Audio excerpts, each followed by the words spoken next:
and welcome. My name is Erin, and this video is brought to you by the Abundant Yoga community.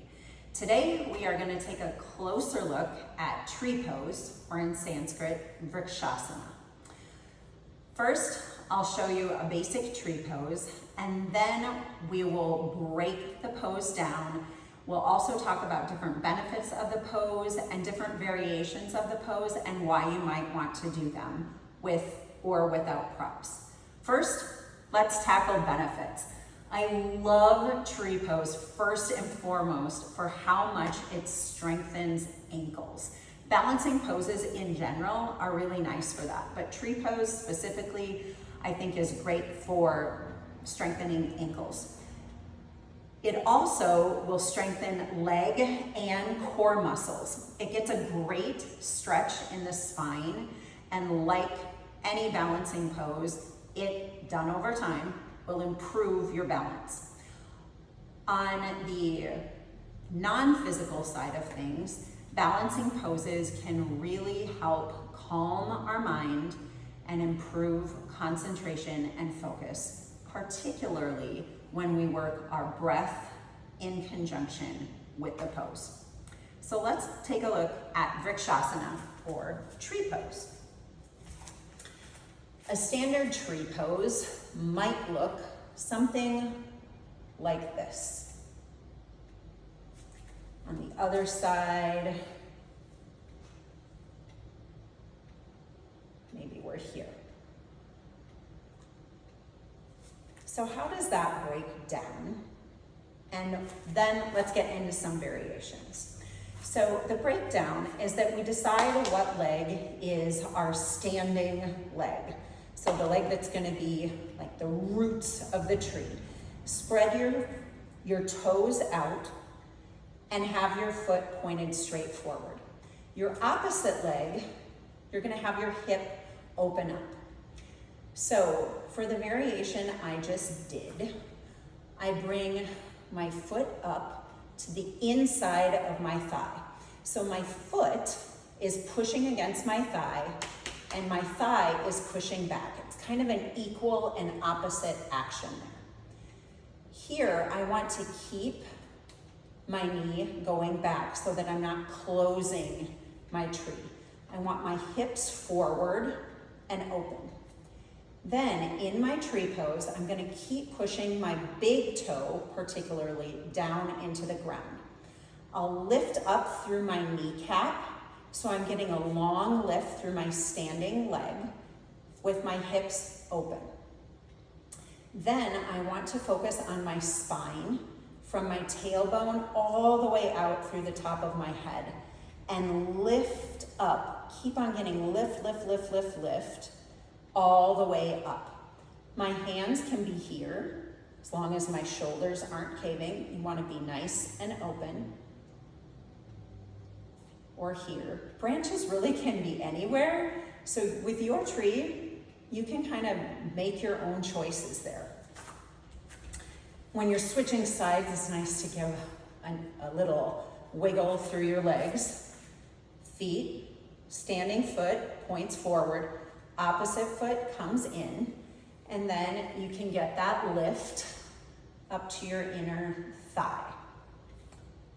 I like really starting with my hands pressed together at my chest, just while I stabilize and try to grow my tree before doing anything with my branches. So here, big toe goes down into the ground, and I draw up through my kneecap, lifting with open hips, open knee, and then from my tailbone all the way up my spine. I can keep my hands here. I also want to focus on the back of my neck, making sure that I'm not lifting through my chin too. Lift through those upper vertebrae on the back of your neck. And then option to do anything you'd like to with your branches. Tree pose or vrikshasana has really, really great options, and I love that. So if you're having a day that you're feeling not quite stable, or if you're going through an injury, there are great variations that are lower with the leg that you bring up. You can always kickstand that open legs, foot, right at the bottom. This is still tree pose. It's just all different variations of the same pose. So this is tree with a low foot, tree with a medium foot, and tree with a higher foot. It's all the same pose, and it's all dependent on how your body is feeling and what feels right for you balance-wise. The only thing you want to avoid is putting your foot to the inside of your standing leg's knee. That puts unnecessary pressure on the knee from the side where it was not designed to have pressure. So just make your choice above your knee or below your knee, and you're good to go. One variation that I really like, because I have weak ankles, is using a block. You want to be careful what kind of block you use, because some blocks are really dense, like a cork block, so you wouldn't want to use that. You want to use a foam block with a little bit of give, a little bit of cushion to it. Then you can perform tree pose on the block. When you do that, again, at any height, it makes the ground below your foot, or the block, a little bit more unstable. So your ankle has to work harder to keep you up. As you're in tree, when you're noticing that your ankle is working and you're feeling wobbly, that's what's strengthening your ankle. That's what's happening. So let yourself wobble, it's no big deal. And if you fall out of the pose, also not a big deal. Just come back in. There is also a variation of tree pose that people with really open hips tend to like, and it's bringing your ankle to your hip crease and knee down. Now, people with super open hips can often do this and let go of their foot. That's not me.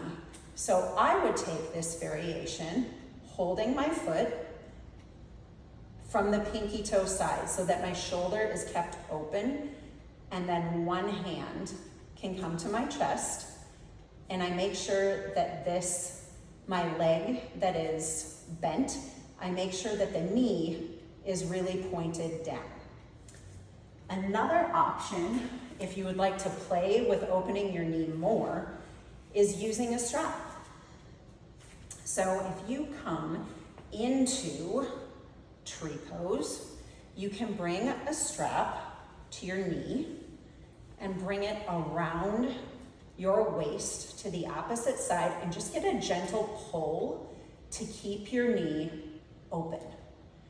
Because you're working with the strap and putting it around your knee while you're in the pose, it might be a good one to do where you're close to a wall and can have your hand against the wall here, or even behind you, just until you're in, and then start to grow through your spine and maybe grow a branch. But there's a lot of great options in tree pose. And after you do it, you might feel that your ankles are telling you that you've done a little work. That's really normal. And you also might feel a little something through your hips, like, oh, okay, there's been some movement there and some opening. Over time, your ankles and your hips are really gonna get stronger doing this pose. The last thing I want to mention, when you're here, we talked about lifting up through your standing leg, pushing your hips forward, opening the knee of your bent leg, and then drawing your belly button in. That's kind of one of those kind of finishing touch pieces where we draw our belly button back toward our spine and bring all of our muscles, front, sides, and back, into the center to help promote that lift up through the crown of our head to support a nice tall tree. So that's Vrikshasana tree pose, and I want to thank you for watching this video on Vrikshasana. This video was brought to you by the Abundant Yoga Community, which is a nonprofit in the St. Croix Valley of Western Wisconsin and Eastern Minnesota. And our mission is to bring yoga to people who may have limited access to conventional yoga studios because of financial and or geographic constraints.